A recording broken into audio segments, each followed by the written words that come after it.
Hey there. We've already got halfway through the year of 2020, and so far this year is just a big mess. It started out fine and on a good note, though. I got my associate's degree in computer information user support, and I got to go to Anthro, New England 2020 and had fun there. And it was also my college theater company's production of Disney's Beauty and the Beast that I was on the costume committee for, designing the wolf puppets for the wood scenes.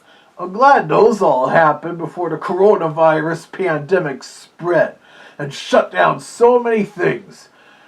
Anime Boston and Fan Expo Boston were all cancelled. The Brockton Rock season is all screwed up. My dad and brother are still out of work. I'm still hoping to get work too, and I've really gained weight. I'm practically becoming obese now due to this lockdown. I really need to cut down on the sweets and junk food. And speaking of junk food, this is also resulting in Chuck E. Cheese's filing for bankruptcy protection. Sure, the franchise is struggling a bit thanks to competition from Dave & Buster's and those newer trampoline parks, including one that's being built here in Brockton. And so they've tried to catch up, such as redesigning their mascot and trying to eliminate the animatronic shows. But this COVID-19 pandemic shutting down many places really hurt the company. Oh sure, they tried offering takeout services for a while from the Grubhub and all those other online food apps, under the alias Pasquale's Pizza and Wings. Really? Pasquale's? That name alone was a dead giveaway, since that's the name of Chuck E. Cheese's stereotypical Italian pizza chef character. Now, as some of you may have heard, Chuck E. Cheese's Pizza Time Theater actually did file for bankruptcy protection back in 1984, partly due to the video game crash of that time and because of their impatience in expanding their franchise. But they managed to survive, thanks to competitor Showbiz Pizza Place buying them out afterwards and saving them, especially since before the bankruptcy, Chuck E. Cheese's was in the process of suing Showbiz Pizza for utilizing nearly identical elements and concepts.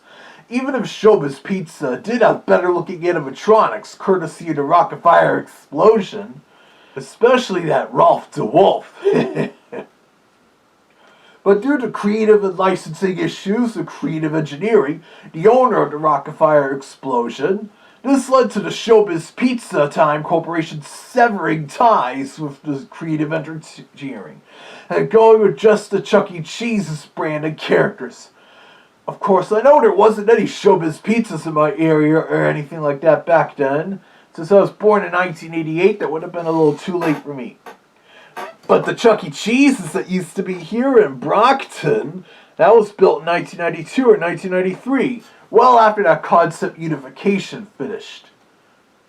But it was still fun, but for a year, the bankruptcy announcement doesn't matter too much, because the Chuck E. Cheese that was here was closed down in early 2002.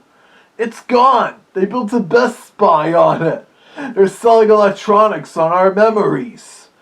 And there was also all those great Chuck E. Cheese's parodies I enjoyed seeing in various cartoons, from Wally Weasels, to Lester's Possum Park, to Chubby Cheese's, to Piggy's Pizza Palace, to Bloaty's Pizza Hog.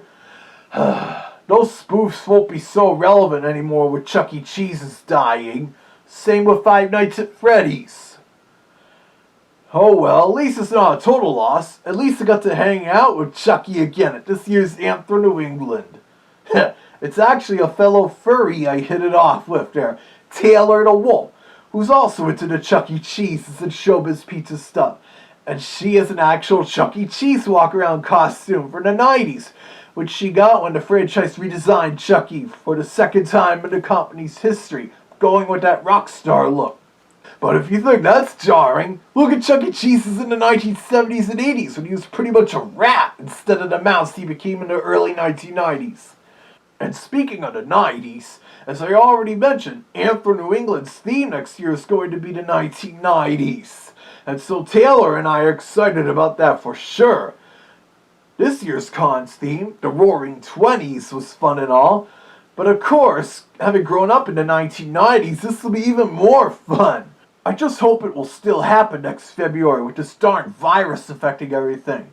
But from what I heard, the virus rates have been going down here in Massachusetts, and we are now in the second half of Phase 2 of the reopening plan. And so far, all seems good. In fact, when Record Store Day 2020 was held on June 20th last week, I even went record shopping in Randolph and Braintree. And aside from having to wear a surgical mask and following the social distancing and occupancy limits, it wasn't that much different from the past times I'd go. And if all keeps going well, Phase 3 of the reopening in Massachusetts will start on July 6th. But the coronavirus is not the only problem this year. I'm sure quite a bit of you heard of that whole Black Lives Matter movement that stemmed from the police killing that George Floyd guy in Minnesota while attempting to arrest him. The African American community was outraged by that. Protests and riots broke out everywhere. There were even a couple of riots here in Brockton. I saw them covered live on the news, and it was kind of scary, tear gas and all. Whew. Yeah, there was so many fireworks going off for quite a while, even if it's not close to the 4th of July. I know Brockton has many black residents, and I should know, because I have quite a few African American human friends, especially friends I made during my public school years. I was never racist about them. When I, i.e. the channel creator, was little, it didn't really matter if a classmate I would hang out with had brown skin. I saw humans as all the same, no matter the skin color, and that's the way it should be. Perhaps it was from watching Sesame Street as a wee cub, and its wide diversity, notably with African American characters like Gordon, Susan, Miles, and Savion, and also the Puerto Rican Maria, Luis, and Gabby. But anyways, the point is that I'm not racist, and I feel that Black Lives Matter, but some of this is going really out of whack. This has also resulted in things like Disney planning to do away with Splash Mountain at both of their American resorts, and retheme it to The Princess and the Frog. But I may wait and have Disney's own big bad wolf rant about that. And then there's all that stuff in the animation industry where it's now really controversial if a white person voices an African American character, claiming that black cartoon characters should only be voiced by black people, like Kevin Michael Richardson. And so we get crud like Mike Henry stepping down and voicing Cleveland on Family Guy, and the like. And our current president is not helping very much. He's acting like a child and exclaiming he doesn't need to be tested for that virus or anything. And we've also got the presidential election coming up at this year. At this point, with the way he's been acting, I won't be surprised if our current president does not get re-elected. Especially how some people now see him if they voted for him 4 years ago. But so far, 2020 is a hassle, and I am getting a little tired of it now. But what keeps me going is my not being pessimistic like some others are. Like Charlie Brown said, I have a philosophy that tells me no matter how bad things get, things will always turn out good in the end. That's not a philosophy, that's stupidity. Shut up, Lucy. You're mean to just about everyone. The rules and guidelines for getting through this pandemic crisis are very simple. If you're feeling any possible symptoms of the coronavirus, like being sniffly or sneezy or whatever, get tested and make sure you stay home at all times. If you need assistance, see if a friend or family member is willing to help you, like shopping for you and whatnot. And if you're not sick and you go out shopping somewhere, something like that, wear a mask.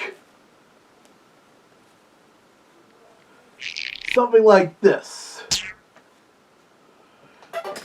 It's too bad it can't be fursuits. Or even Halloween masks like this.